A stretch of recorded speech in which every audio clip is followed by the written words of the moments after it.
Hello learners of all ages, my name is Mr. Montgomery. I teach 4th and 5th grade math, and today we're going to be talking about divisibility and mental math. Now when it comes to divisibility rules, there's a couple of different tips and tricks that they have to see if something can go into something else. So for example, you know that it's divisible by 2 if your dividend, not your divisor, but your dividend ends in 0, 2, 4, 6, or 8. It's an even number, so it can be divisible by 2. Moving on to 3, it says a number is divisible by 3 if all the digits are a multiple of 3, when you add all the digits. So, for example, I believe your book shows 3,591. 3,591. Well, what I would do is I would add all these digits together. 9 plus 1 is 10. 10 plus 5 is 15, and 15 plus 3 is 18. 18 is divisible by 3, which means this whole number is going to be evenly divisible by 3. Going on to number 4.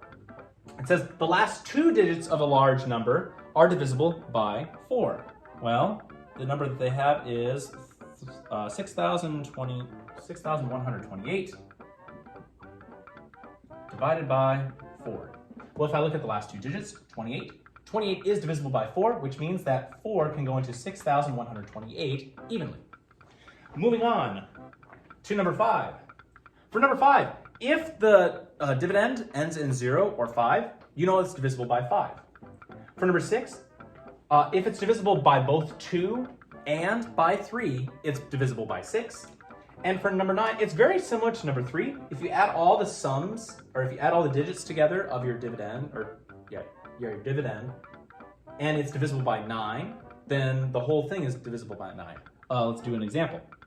5,058 divided by 9. Well, we're going to add all these together. 5 plus 5 is 10, and 10 plus 8 is 18. Hey, that's also divisible by 3. But 18, 9 times 2 is 18, so this is going to be divisible by 9 evenly. All right. Also, this is also divisible by 2 and 3, which means this is divisible by 6. Last two digits are not divisible by 4. So as you can see, there's multiple numbers that can go into different numbers, and there's different rules that work with it. The last rule is 10. If it ends in 0, then it is easily divisible by 10. So let's go through our checklist. I have a number of 1,425. Is it divisible by 2? No, it's not an even number. Is it divisible by 3? Let's see. 4 plus 1 is 5. 5 plus 5 is 10, and 12. Yeah, it's divisible by 3. All right. Last 2 digits, divisible by 4. 25, not divisible by 4. It ends in a 5, so it's divisible by 5.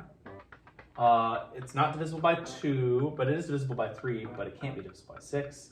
Let's see, 5 and 5 and 12. 12 is not divisible by 9, and it doesn't end in a 0. It's not divisible by 10. So the only 2 numbers that this number can be divisible by is 3 and 5 evenly. All right, my 5th grade friends, if we take a look at page 57, you'll see that we're going to be doing problems number 1 and 3. Number 1 says which numbers are divisible by 2. You're going to be checking off all the numbers that are divisible by 2. And for number 3, it says which numbers are divisible by 3 and 4. So they have to have both qualities of being divisible by 3 and 4. And you're going to check off all the boxes that are applicable to that. If you have any questions on divisibility and mental math, please let me know when you come to class tomorrow.